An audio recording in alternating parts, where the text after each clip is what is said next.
శ్రీ రాజశ్యామలాదేవి నమః. చాలా ఏళ్ల క్రితం తమిళనాడులో రాజులు రాణులు ఏలేటువంటి కాలం అది.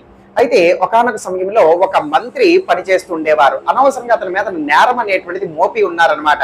అపరాధులు దుష్టులు తప్పించుకోవటం కోసం అనవసరంగా అతని మీద నిందలు మోపారు.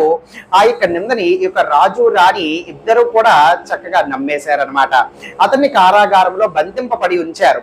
ఇలా కొంతకాలం గడిచిన తర్వాత అతను విముక్తుడయ్యిన తర్వాత అతని యొక్క బాధ, అతని యొక్క పరిస్థితిని ఒక పండితుడికి చెప్పుకుంటే ఆ యొక్క పండితుడు ఒక అమావాస్య రాత్రి నాడు అతన్ని అలాగే అతని యొక్క భార్యని చక్కగా కూర్చోబెట్టి ఈ రాజశ్యామల అమ్మవారి యొక్క మూల మంత్రంతో హోమం అనేటువంటిది చేయించున్నారు.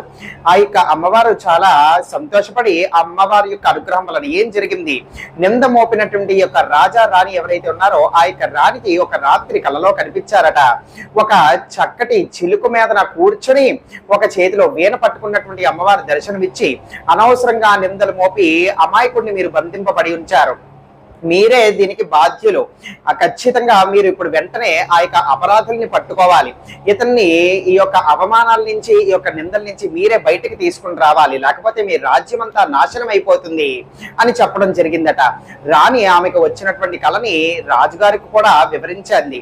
తర్వాత సభని పండితుల్ని అందరినీ కూడా చక్కగా పిలిపించుకొని ఈ యొక్క విషయం అంతా కూడా వివరించిన తర్వాత అపరాధులు ఎవరో కనుక్కుని తెలుసుకుని వాళ్ళు పట్టుకున్నారు. అయితే వీళ్ళు ఎటువంటి నేరమో కూడా చెయ్యలేదు అని చెప్పి వాళ్ళ మీద ఉన్నటువంటి ఈ యొక్క అపనిందలు ఇవన్నీ కూడా తొలగింపబడ్డాయి అన్నమాట. రాజు రాణి ఇద్దరు కూడా వాళ్ళని క్షమాపణ అడగడం జరిగింది. ఇంత మహిమాన్వితమైనటువంటి ఈ యొక్క రాజశ్యామలమ్మ వారి యొక్క హోమము మీ అందరూ కూడా చాలా సులువుగా చేసుకోగలిగేటువంటి అవకాశం మేము కల్పిస్తూ ఉన్నాం. ప్రత్యేకంగా ఈ విధంగా చేయించుకోవాలి అని అంటే చాలా ఖర్చుతో కూడుకున్నటువంటి పని కాబట్టి సామూహికంగా ప్రతి ఒక్కరి యొక్క గోత్రము పేరు చక్కగా చెప్పి సంకల్పం అనేటువంటి చెప్పి ఆ యొక్క అమ్మవారి యొక్క అనుగ్రహం కోసం ఈ యొక్క మూల మంత్రంతో ఈ హోమం అనేటువంటిది జరిపించబడుతుంది. ఇప్పుడు 22వ తారీఖు అమావాస్య రాత్రి ఈ యొక్క రాజశ్యామల అమ్మవారి హోమం అనేటువంటిది నిర్వహించబడుతుంది. ప్రతి ఒక్కరు కూడా ఈ యొక్క నెంబర్ కి మీరు వాట్సాప్ లో రాజశ్యామల హోమం అని చెప్పి సంప్రదించినట్లయితే మీకు పూర్తి వివరాలు తెలియచేయడం జరుగుతుంది. దీనికి దక్షిణ అనేటువంటిది మీరు సమర్పించవలసి ఉంటుంది, కేవలం 1500 రూపాయలు.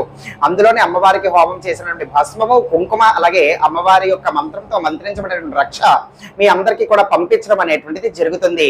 అనవసరమైనటువంటి అవమానాలు, నిందలు, ఇబ్బందులు, కష్టాలు, కుటుంబ కలహాలు ఇవన్నీ కూడా తొలగింపబడటం కోసం రాజశ్యామల అమ్మవారి యొక్క అనుగ్రహం ద్వారా ఇవన్నీ సమస్యల నుంచి కూడా మీరు దూరం అయ్యేటువంటి అవకాశం ఉంటుంది.